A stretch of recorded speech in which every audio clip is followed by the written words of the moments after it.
আজকে দীর্ঘ আত্মত্যাগের বিনিময়ে অর্জিত এই নির্বাচন অনেক সহযোদ্ধারা রক্ত দিয়েছেন, অনেক সহযোদ্ধারা জুলাই গণঅভ্যুত্থান ছাত্র জনতা আত্মহত্যা দিয়েছেন এবং শহীদ শরীফ ওসমান হাদিসও সবাই এত যে আত্মত্যাগ এত জীবন উৎসর্গ করেছেন। আমরা 12ই ফেব্রুয়ারি আমাদেরকে জীবন উৎসর্গ করতে বলছি না, কিন্তু তাদের সেই আত্মোৎসর্গের প্রতি সম্মান জানানোর জন্য আপনাদেরকে বলছি যে আপনারা এই নির্বাচনটি বাস্তবায়ন করুন।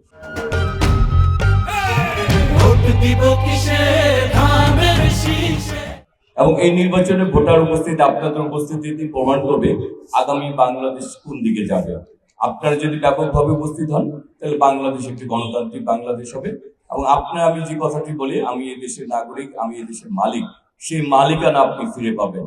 আর আমরা যদি না হই তাহলে আবার একটি বাংলাদেশের যে চক্রান্ত ষড়যন্ত্র চলছে সেই তাবেদারি রাষ্ট্র বা তাবেদারি রাষ্ট্র হিসেবে বাংলাদেশকে পরিণত করা, বাংলাদেশের গণতন্ত্রকে ধ্বংস করা, সেদিকে বাংলাদেশকে যেতে হবে। আমরা অবশ্যই চাই না আমাদের সন্তান, আমাদের ভবিষ্যৎ এবং বাংলাদেশ অস্থিতিশীল। আগামী দিনে আমরা যাতে সবাই ঐক্যবদ্ধ থাকি নির্বাচনে, সেটি আপনাদের নিকট আমার প্রত্যাশা এবং দাবি। আমরা সবাই বলি আমরা ঢাকা নয়ের উন্নয়ন চাই। আমরা ঢাকা নয়ে যারা বসবাস করি আমরা বঞ্চিত, নাগরিক সুবিধা থেকে বঞ্চিত। আর এই নাগরিক সুবিধা থেকে যদি আমরা উত্তরণ করতে চাই তাহলে আমাদেরকে সর্বোচ্চ ভোটার উপস্থিতি আমরা যখন প্রমাণ করতে পারবো তখন আমরা আমাদের দলকে বলতে পারবো এই এলাকার মানুষ সর্বোচ্চ ভাবে ভোটের দিন উপস্থিত ছিল।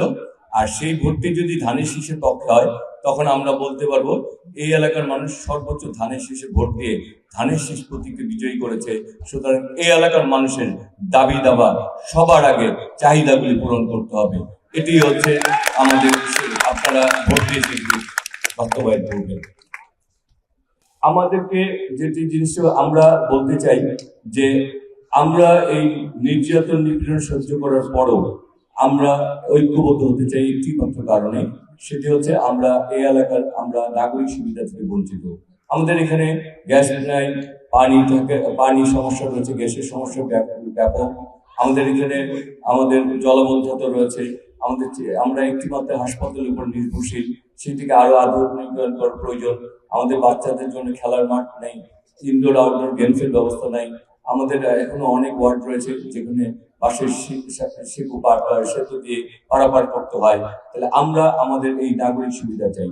আমরা একটি কথা বলতে চাই, আমাদের দলের চেয়ারম্যান জনাব তারেক রহমান বলেছেন আগামী দিনে যারা মাদক সন্ত্রাস চাঁদাবাজির সাথে যুক্ত থাকবে তাদেরকে দল কখনোই কোনোভাবেই আশ্রয় প্রশ্রয় দিবে না, এবং যারা এগুলির সাথে যুক্ত থাকবে তাদেরকে আইনের আওতা আনা হবে।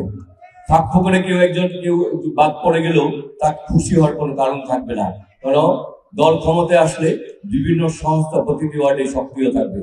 তারা যখন রিপোর্ট দিবে তাকে বাঁচানোর কোনো সুযোগ কিন্তু থাকবে না। সুতরাং আমাদেরকে আগামী দিনে মানুষের মন জয় করেই, আমাদেরকে এলাকার উন্নয়ন করেই আমাদের দলকে শক্তিশালী করতে হবে। আর একটি কথা মনে রাখতে হবে, যে দলের প্রতিষ্ঠাতা শহীদ রাষ্ট্রপতি জিয়াউর রহমান স্বাধীনতার ঘোষণা দিয়ে সশস্ত্র সংগ্রাম করে মানচিত্র দিয়েছেন, পতাকা দিয়েছেন, যে দলের নেত্রী দেশনেত্রী বেগম খালেদা জিয়া স্বৈরাচারের বিরুদ্ধে আপোষহীন থেকে আন্দোলন সংগ্রাম করে সন্তান হারিয়েছেন, গৃহ হারিয়েছেন, মিথ্যা মামলার জয় কারাগারে গিয়েছেন, বিনা চিকিৎসা মৃত্যুবরণ করেছেন, তারপরও দেশের স্বার্থে কোনো কিছু কখনোই আপোষ করেনি, সেই দলের কর্মী হয়ে আপনি আমি কখনোই মানুষের ক্ষতি করে পার পেয়ে যাব, সেটি কখনোই হতে পারে না এবং সেটি কখনোই হবে না। কারণ আমাদের দলের বর্তমান চেয়ারম্যান বলেছেন তিনি আগামী তিনি আপনাদের ভোটে যদি তিনি নির্বাচিত হন তাহলে তিনি শুধু স্বপ্ন না, তিনি পরিকল্পনা বাস্তবায়ন করার জন্য তিনি সেই পরিকল্পনা নিয়ে এসেছেন, স্বপ্ন বাস্তবায়ন করার জন্য।